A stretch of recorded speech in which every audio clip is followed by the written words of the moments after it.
Барып ушу калган.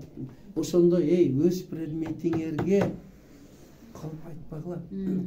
Өз предметиге калп айтты деген неме? Өз предметинин ичинде 99 тема болсо, ошонун бириге агар билгениңе шектенсең, сен демек өз предметиңе кыянат кылган болосуң.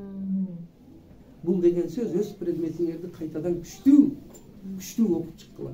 Андан кийинкиси жаңы Нарбу айткан сөз. Нарбу айтканга мен азыр эки жерге токтолдум. Олимпиадага окуучулар системага сагамдаса эле 7 теманы, кыйын теманы өздөштүргүлө дедим. Экинчиси, Нарбу китеп менен балдар окубай калганын айтып атат. Урматтуулар, бияка бар. Теманы мына. Азыр Кочкорго мен сабагыма кирдиңизби? Кайсы китепти? Древняя цивилизация, Оксфорд. Мен ону ачып көрсөтүп окуп берип, китепке балдарды алып киргиле айланайын. Китепке балдарды алып киргиле.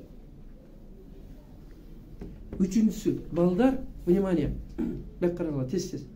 Биздин балдарды башка окуучулардан айырмалап турганы бир эле нерсе. Башка окуучулар күчтүү бизден, директорлор дагы күчтүү.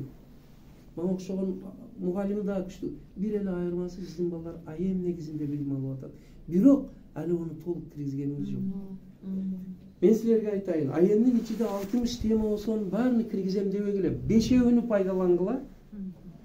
Бирок шону балдар селер билгенде олар билип, үй тапшырмасын аткарганда пайдалана турган болсун, жооп бергенде пайдалана турган болсун. Биринчиден өзүңөр кыйналбайсыңар. Экинчиден мониторингиңер мынандай чыкпай. 11, 13 кызмат кылып, балдардын активин ачам. Мына математикага башка. Мен силердин предметиңерге АЭМ аркылуу кызмат кылгандай, силер дагы өз предметиңер аркылуу АЭМге шонун 10-11-ни кызмат кылсаңар, көп иш башкача болот.